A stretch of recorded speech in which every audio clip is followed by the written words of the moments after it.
오늘 나눌 하나님의 말씀은 시편 119편 129절부터 136절까지 봅니다. 시편 119편 129절부터 136절 교독하는 방법으로 또 읽겠습니다. 주의 증거들은 놀라움으로 내 영혼이 이를 지키나이다.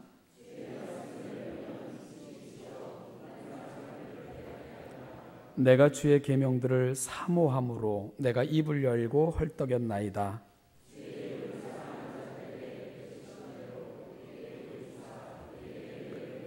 나의 발걸음을 주의 말씀에 굳게 세우시고 어떤 죄악도 나를 주관하지 못하게 하소서.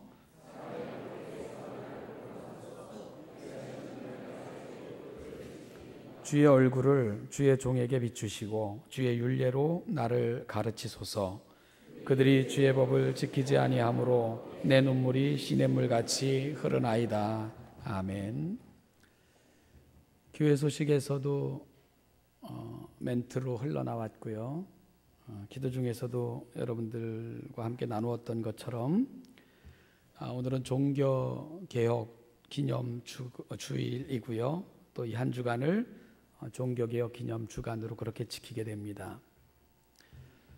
신앙을 오직 말씀의 터 위에 그렇게 세우고자 했던 우리 선조들의 아름다운 전통을 가슴에 담고 오늘 이 시대에 우리가 다시금 계승코자 하는 아름다운 다짐이 있는 그런 복된 주일과 계기가 될 수 있기를 간절히 소망합니다.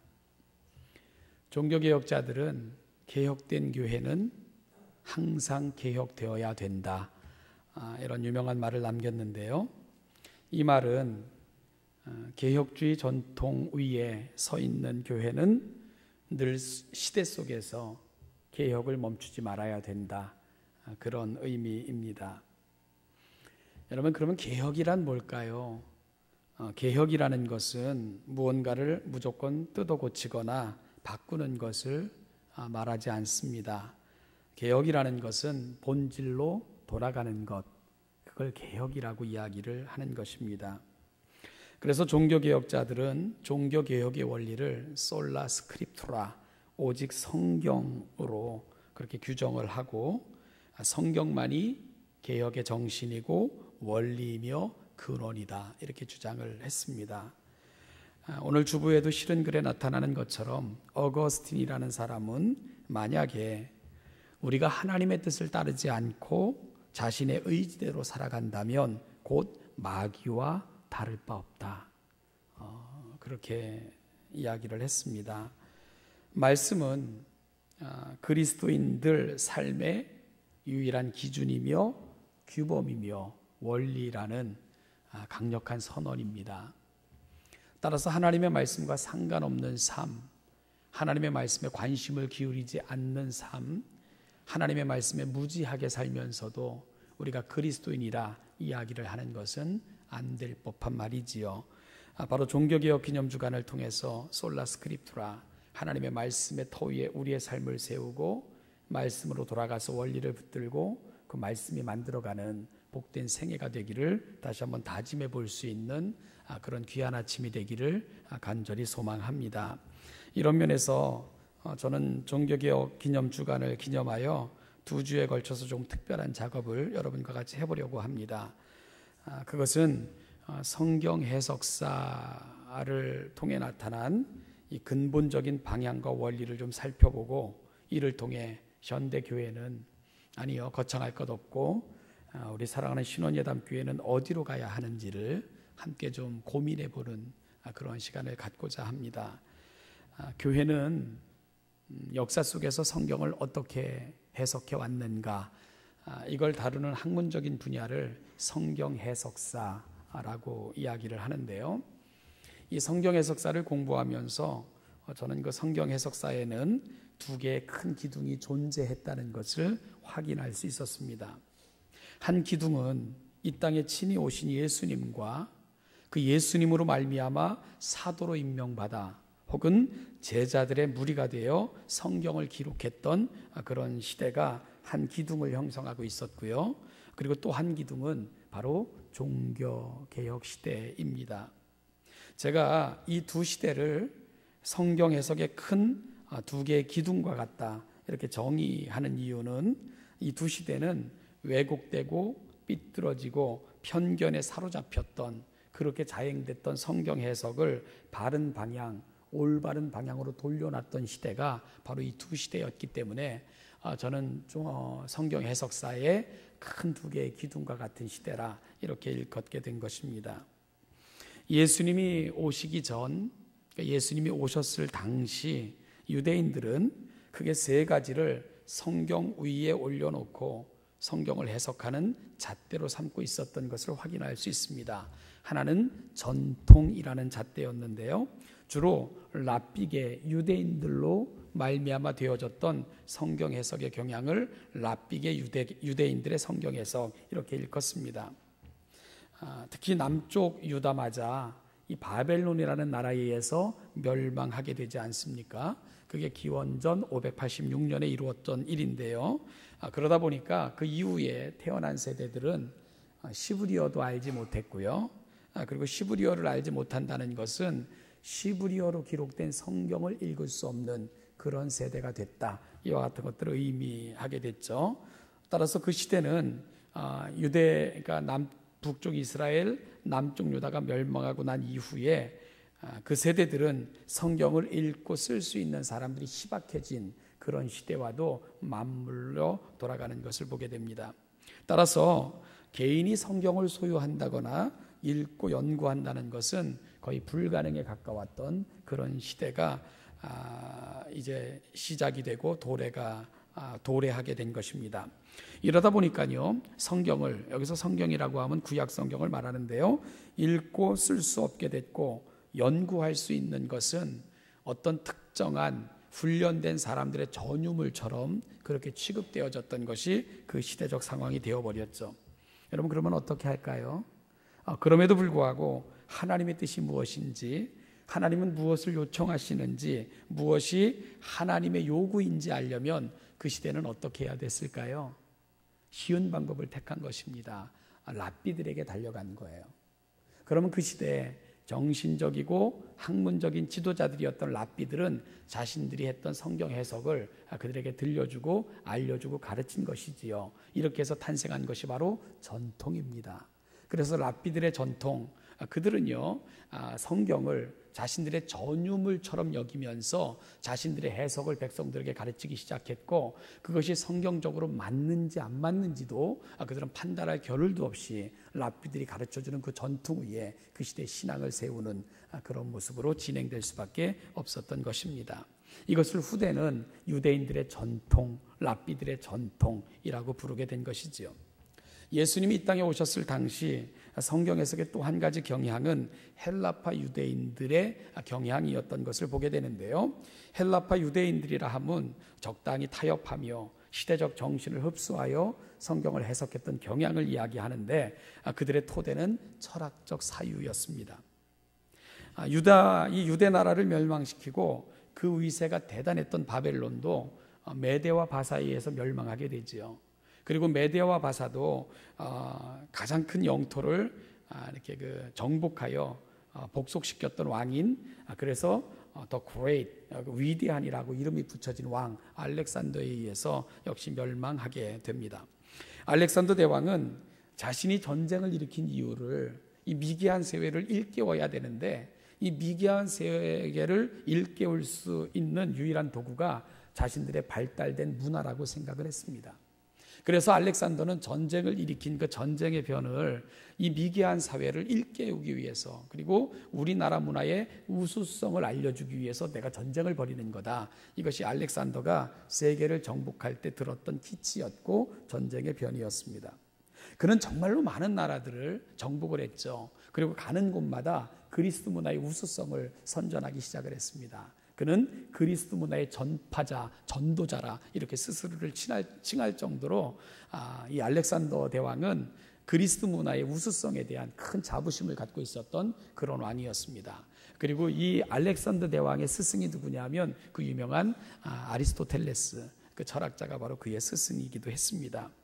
바로 그는 자신이 정복한 정복지를 단일 문화권으로 그렇게 만들려고 했고요. 또 이제 성공하게 되는데 이렇게 탄생한 문화를 우리는 헬레니즘이다 이렇게 부르게 되는 것이지요. 그는 가는 곳마다 자신의 언어를 보급했고요. 그리고 정복지 대부분을 헬라어를 사용하는 단일 문화권, 단일 언어권으로 그렇게 만들어 놓은 것입니다. 이러한 영향은 예수님이 탄생하셨던 팔레스타인 그 지역도 예외가 아니었습니다. 따라서 예수님이 오시기 전 그 지역도 역시 헬라어를 공용어로 사용하고 있었고요. 또한 문화도 헬라의 영향을 받은 그런 헬라 문화가 창궐했던 시대가 예수님이 오셨을 당시 유대 나라의 형편이었습니다. 여러분, 그리스 하면 철학 그러면 그리스 아닙니까? 따라서 헬라파 유대인들이라고 일컬어진 사람들은 자신들의 학문과 또한 이 학문적 경향과 이해를 헬라 철학의 터 위에 그렇게 세우게 된 것이고요. 이것은 성경 해석에까지도 영향을 미치게 되는 것입니다. 따라서 헬라파 유대인들은 철학적 사유, 철학적 바탕 위에 성경을 놓고는 그 성경을 그 철학적 사유를 통해서 해석하는 그러한 경향을 보여주게 된 것입니다. 성경이 세상의 학문과 지식을 통제하고 판단하는 기준이 아니라 철학이 신학의 내용과 방법을 결정짓는 그러한 모습으로 전이가 일어났던 그런 시대가 바로 이 시대가 되는 것입니다. 이들은 철학을 성경 위에 올려놨습니다. 그리고는 철학적 신학을 그렇게 만들어낸 것이고요.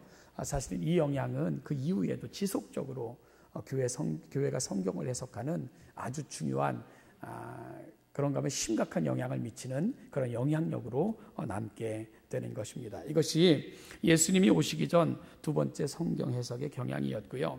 그리고 예수님이 오시기 전 마지막 성경 해석의 또 한 가지 경향은 쿰난 공동체를 통해서 되어졌던 성경 해석이었는데, 이 쿰난 공동체를 통해서 되어진 성경 해석을 우리는 종말론적 성경 해석 이렇게 일컫기도 합니다. 이들은 신앙의 순수성을 유지하기 위해 광야로 흘러 들어갔던 사람들, 그들을 가리켜 쿰난 공동체라 이렇게 일컫게 되는데요. 이들은 그 시대를 바라보면서 성경을 펼쳐놓고는 하나님의 말씀이 이 시대에 대해서 무엇을 말씀하시는가에 골몰하기 시작을 합니다. 쿰난 공동체는 특별히 그 예언서를 집중적으로 연구하는데, 그 예언서에서 하나님이 탄원하시고 신원하여 줄 그날을 바로 자신들의 형편과 처지와 일치시키는 방법으로 성경을 해석하게 됐던 것입니다. 즉 성경을 자신들의 처지를 설명하고 이것이 자신들의 시대에 이루어질 것으로 기대하는 방식으로 성경을 뜯어 맞추기식 그런 적용을 했던 것이 바로 쿰난 공동체의 성경 해석이었습니다.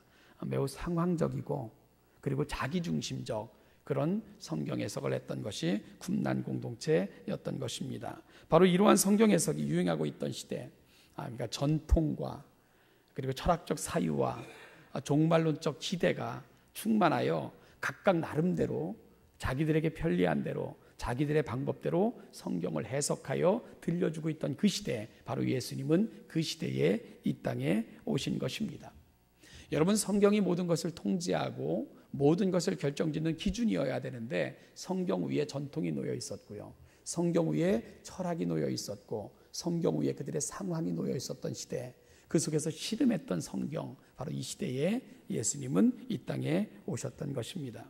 그러면 이 땅에 오신 예수님은 성경을 어떻게 대하셨고 이해하셨고 어떻게 성경을 해석해 주셨는가, 우리는 그 부분을 아주 집중적으로 주의해서 살펴볼 필요가 있는데요. 이 부분을 이해하려면 예수님께서 강론을, 아주 깊은 강론을 해주셨던 산상수훈을 참조하는 것이 매우 유익합니다.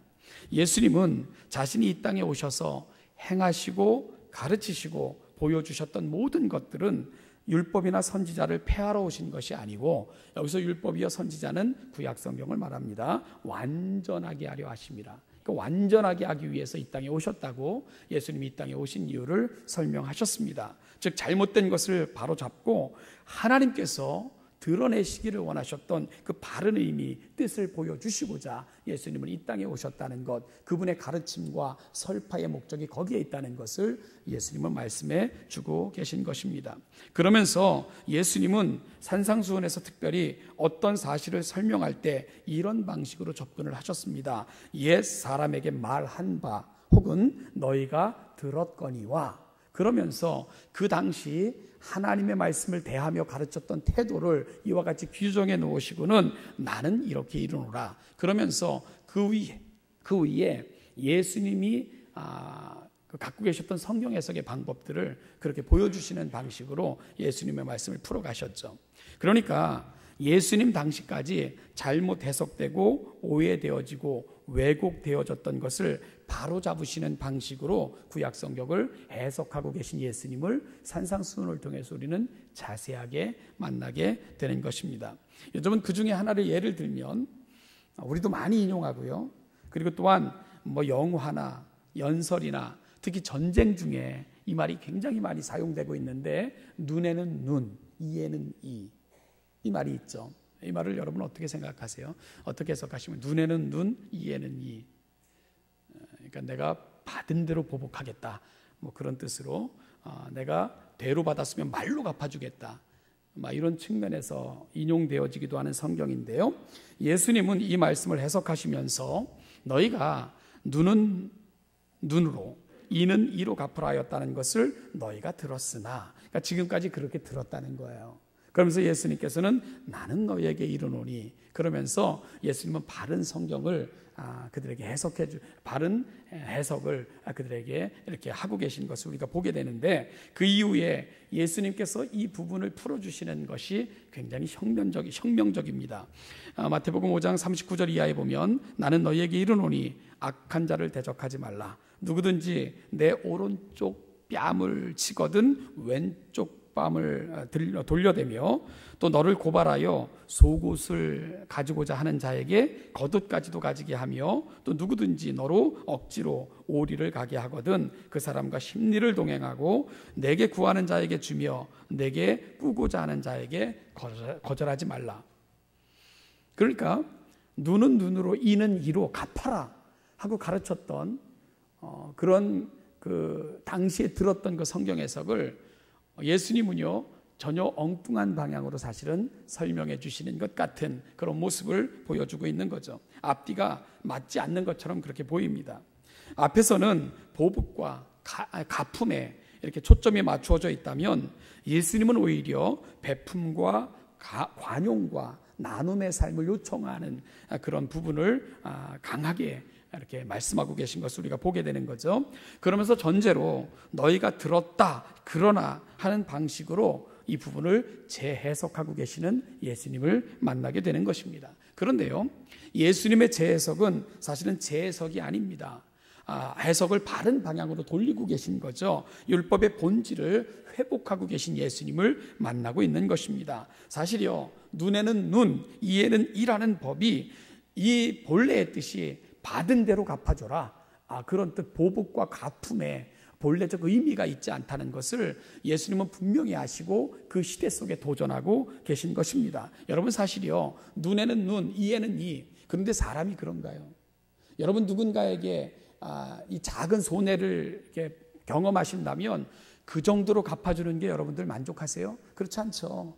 우리가 얼마나 못됐냐 하면 누군가 내게 정말 한 되의 손해를 입히면 우리는 한 말의 손해로 갚아줘야지만 직성이 풀리는 게 사실은 타락한 인간의 본성이고 우리의 못난 모습이고요, 부정할 수 없는 우리의 현실입니다.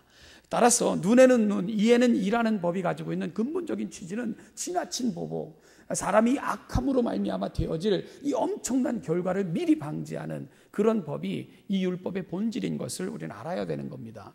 따라서 예수님께서 이 부분을 설명해 주면서 지나친 보복을 금하는 것을 넘어서서 오히려 하나님의 사람이 된 그리스도인들은 어떻게 살아야 되느냐, 율법의 근본 정신은 관용과 용서와 베품과 또한 누군가에게 선을 보여주는 이러한 미덕을 오히려 행하는 삶을 요청하고 계신 것이 예수님이 갖고 계신 성경 해석인 것을 우리가 알게 되는 것입니다.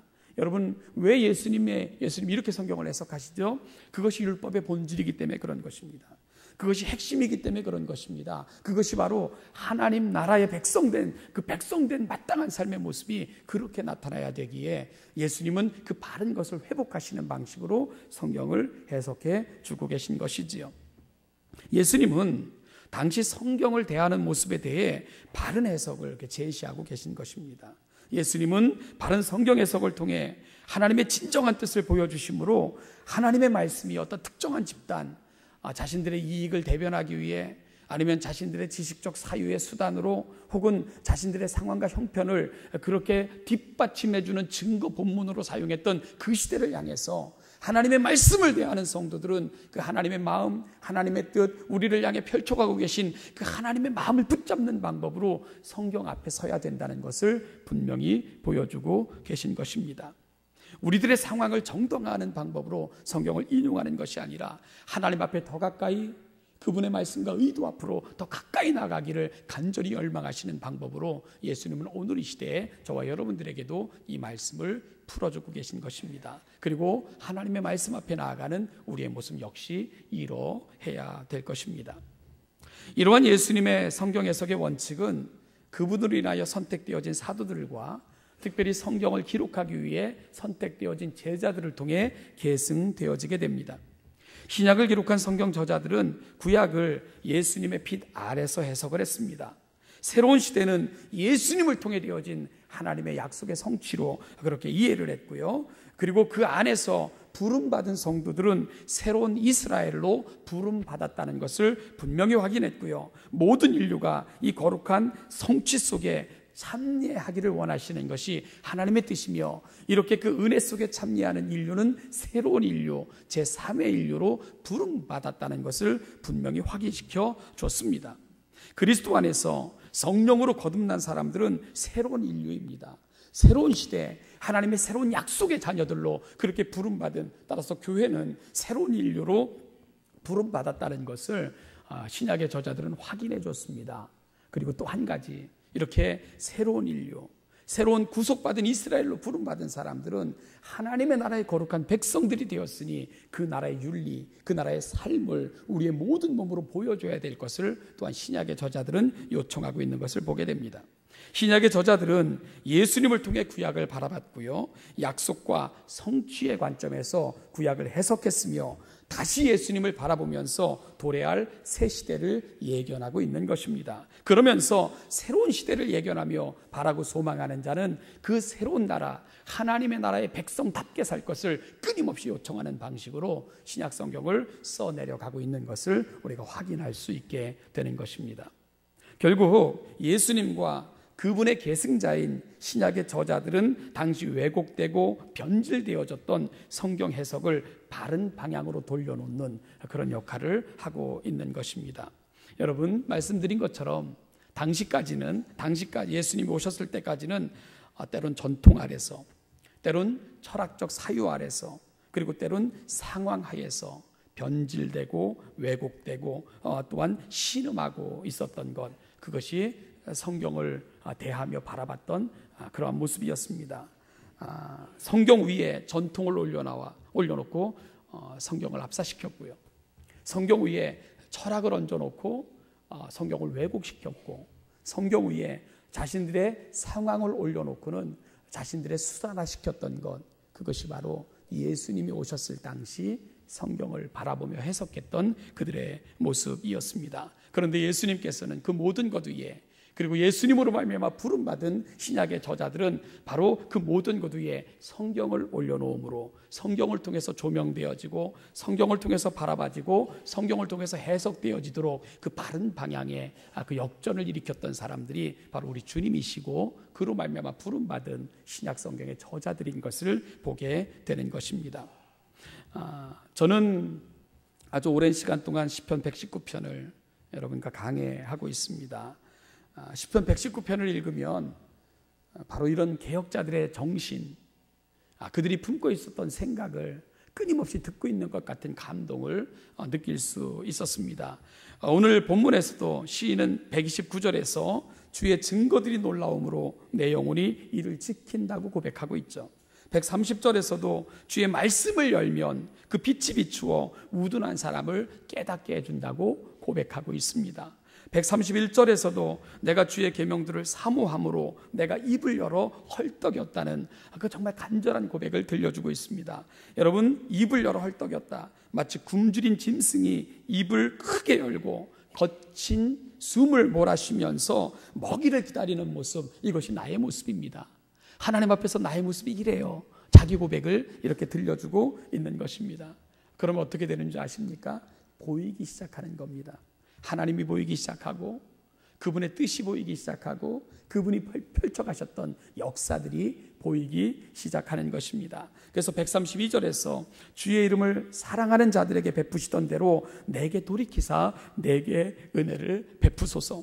여러분, 성경을 여니까 주의 빛이 비추는데 하나님이 역사 속에서 행하셨던 것들, 그리고 또한 그 조상들을 다루셨던 방법, 하나님의 일하심이 보이기 시작을 하는 거예요. 그래서 주의 이름을 사랑하는 자들에게 베푸시던 대로 이게 다 보이는 겁니다.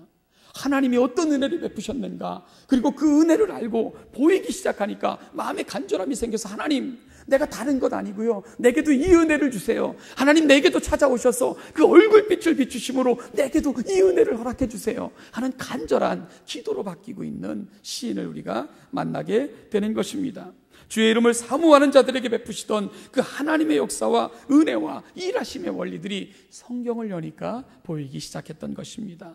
보이기 시작하자 그의 기도가 간절해진 것이고요, 내게도 하나님 이 은혜 주세요, 내게도 이 은혜 주세요, 그렇게 기도하고 있는 것입니다. 또한 133절에서 나의 발걸음을 주의 말씀에 굳게 세우셔서 어떤 죄악도 자신을 주관하지 못하도록 해달라고 간구하고 있고요, 134절에서는 그 시련으로부터 보호하시며 자신의 전 삶이 바로 그 자신을 보호하시면 하나님께서 나를 지키시고 우리 조상들에게 베푸셨던 은혜를 내게 베푸시면 내 전 삶이 하나님의 말씀을 지키는 일에 헌신하겠노라고 다짐하고 있는 시인을 만나게 됩니다.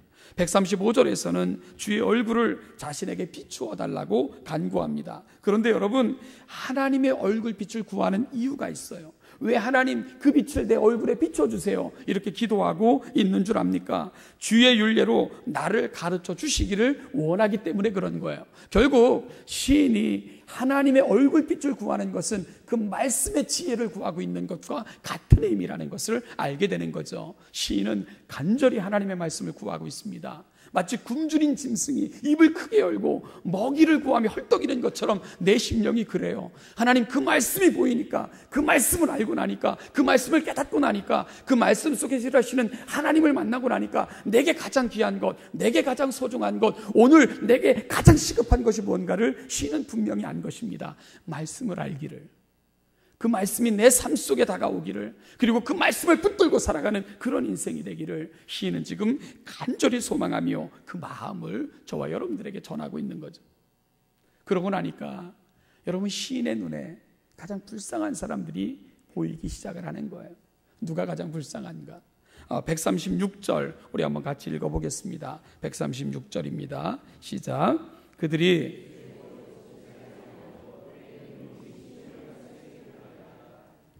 강팍한 세대, 죄악된 세대, 하나님을 떠난 세대를 바라보면서 하염없이 시인의 눈에서 눈물이 흘러내리고 있습니다. 말씀을 쫓아 사는 것이 이렇게 좋은데, 이렇게 귀한데, 이렇게 놀라운데 그 말씀을 버리고 사는 사람들, 그 말씀으로부터 떠나 있는 세대, 그 세대를 바라보고 있노라니 시인의 가슴 속에는, 그의 눈에는 주체할 수 없는 슬픔이, 눈물이 흘러내리는 것을 고백하고 있는 것입니다. 이 말씀을 무시하고 멀리하고 외면하는 세대를 향한 그 간절한 아픔과 답답함이 주체할 수 없는 그의 눈에 눈물이 되고 있는 것입니다. 사랑하는 신원예담교회 성도 여러분, 서두에서 말씀드렸던 것처럼 오늘은 종교개혁 기념 주일입니다. 왜 교회는 그 많은 교회의 그 역사 속에서 일어났던 사건들 중에 교회력에 종교개혁을 기념하는 특별한 주를 그렇게 설정해 놨을까요? 그 많은 사건들이 있었는데도 이 사건을 집어넣은 이유가 뭐겠습니까? 종교개혁은 교회의 본질을 회복하자는 운동이었기 때문에 그런 것입니다. 종교개혁은 말씀으로 돌아가자는 강력한 외침이었기 때문에 그런 것입니다. 교회는 철저하게 말씀의 터 위에 세우심을 입어야 됩니다. 그 어떤 것보다도 가장 소중한 것, 귀한 것, 가치 있는 것이 이것이기에 교회는 교회력에 종교개혁 기념주간을 집어넣었던 것입니다. 그러면 그런 면에서 오늘 우리는 어떤 자세로 말씀을 대하고 있는가를 우리가 물어야 됩니다. 나의 삶에서 과연 하나님의 말씀은 어떤 위치를 점하고 있는가를 우리가 자세하게 살펴야 됩니다. 나의 삶에 하나님의 말씀은 과연 어떤 영향력을 만들어내고 있고 또한 나는 그 어떤 영향을 성경으로부터 받고 살아가는가, 이 부분에 대해서 우리가 분명히 점검해야 됩니다. 예수님이 오셨을 당시 전통이라는 굴레로, 철학이라는 세속적 잣대로, 상황이라는 개인적인 이유들이 말씀 위에 군림하면서 결국은 그 시대를 하나님으로부터 멀리 떠난 그런 시대를 만들어 버리고 말았습니다. 사랑하는 여러분, 그런 의미에서 오늘 우리의 시대는 어떠한가? 하나님의 말씀이 말씀으로서 그 역할과 영향력과 가치를 우리 삶 속에 분명히 드러내고 있는가, 우리가 묻고 또 물어야 됩니다. 그것이 바로 해마다 종교개혁 기념주간을 지내는 우리들의 고백이어야 되고 돌아봄이어야 될 것입니다. 다시 한번 서두에서 드렸던 말씀을 반복합니다. 개혁된 교회는 항상 개혁되어야 한다. 여러분, 개혁된 교회는 바로 말씀으로 돌아가고자 했던, 몸부림쳤던 그 유산을 물려받은 교회라는 의미입니다. 따라서 우리가 개혁교회라고 말하면 정확한 뜻은 개혁된 교회라는 의미입니다. 즉 종교개혁의 유산을 물려받은 교회, 바로 개혁교회는 그런 의미를 갖고 있습니다. 그런데 여러분, 그런 교회는 어떻게 해야 된다고요? 항상 개혁되어야 된다. 여러분, 우리 신원예담교회는 개혁교회입니다. 종교개혁의 유산을 물려받은 교회라는 말이지요. 그러면 오늘 우리가 해야 될 일은 뭘까요? 목숨을 걸고 말씀의 본질을 회복하고자 했던 그 정신을 잊지 말고 오늘 또다시 이 시대 속에서 말씀의 터 위에 우리 사랑하는 교회를, 우리의 신앙을 굳게 세워 나가야 합니다. 내가 지금까지 했던 것도 말씀 펴놓고 말씀으로 점검받고 말씀이 잘못됐다고 지적하시면 버릴 수 있는 용기, 지금까지는 내가 가지고 있던 모든 것, 경험과 나의 지식과 전통과 관습이 성경 위에서 주인 노릇하고 있었다면 이제 그 모든 것들을 성경 밑으로 옮겨 놓아야 됩니다. 그리고 성경을 통해서 이 모든 것들을 점검해야 됩니다. 내가 붙들고 살아왔던 것이 하나님의 말씀에 맞는가? 내가 지금까지 익숙하게 살아왔던 삶의 방식이 하나님께서 요청하셨던 삶의 방식인가? 지금까지 내가 주장하며 내가 아집과 고집 가운데 사로잡혔던 내 모습들이 정말 하나님께서 원하시고 기대하셨던 그 방식대로 이루어져 있는가를 다시 말씀의 터 위에 내려놓고 그 말씀을 통해서 점검받는 그런 역사들이 있어야 됩니다. 그것이 바로 항상 개혁된다는 의미가 되는 것이기 때문에 그렇습니다. 사랑하는 신원예담교회 성도 여러분, 하나님의 말씀을 펴십시오. 그러면 시인의 고백처럼 하나님의 빛이 우리 가운데 비칠 것입니다. 그리고 그 빛 아래서 우리의 겸손한 고백으로 말씀하여 주십시오. 주의 종이 듣겠나이다. 그리고 하나님, 내가 받은 은혜를 붙들고 일평생 하나님의 말씀 앞에 헌신하며 살겠습니다. 이것이 바로 개혁주의라 불리는 교회들이 가야 될 길이고 우리 신원예담교회가 가야 될 길이고 우리가 가야 될 길인 줄 분명히 믿습니다. 우리 사랑하는 교회와 여러분들의 신앙이 하나님의 말씀의 빛 아래서 하나님의 말씀의 최종적 권위 밑에서 다시 조정되어지고 다시 회복되어지고 올바른 방향으로 나아가는 역사들이 있어지기를 주님의 이름으로 축복합니다. 기도하겠습니다. 하나님 아버지, 은혜와 사랑을 감사합니다. 개혁자들의 정신을 다시 한번 묵상하며 우리가 세워진 믿음의 터가 어떤 것인가를 확인하여 우리가 나아갈 방향에 대해서 다시 한번 점검할 수 있는 귀한 시간을 허락하여 주신 것 감사합니다. 하나님 아버지, 말씀의 터 위에 세워지게 하옵소서. 그 하나님의 말씀이 우리 삶의 내용과 내 가치관과 또한 내가 살아가는 모든 삶의 모양까지도 바꿔낼 수 있는 그런 위대함에 우리가 함께 설 수 있는 이 귀한 아침이 되게 하여 주시옵소서. 감사드리며 예수님의 이름으로 기도합니다. 지금은 우리 주 예수 그리스도의 은혜와 아버지 하나님의 무한하신 사랑과 성령 하나님의 도우심과 인도하심과 교통하심과 충만케 하심이 우리가 받은 신앙의 유산을 귀히 여겨 그 도 위에 굳게 세워질 뿐만 아니라 그 유산이 오늘 이 시대 우리의 시대의 정신이 되고 보여주며 나아가야 될 우리의 방향이 되기를 간절히 소망하며 이 자리에 있는 우리 신원예담교회 모든 성도들과 그들이 살아가는 모든 삶의 자리와 그들이 또한 꿈꾸며 준비하는 모든 미래와 그들의 모든 삶의 환경 위에 이제부터 영원까지 그 영원까지 함께 하시기를 축원하옵나이다. 아멘.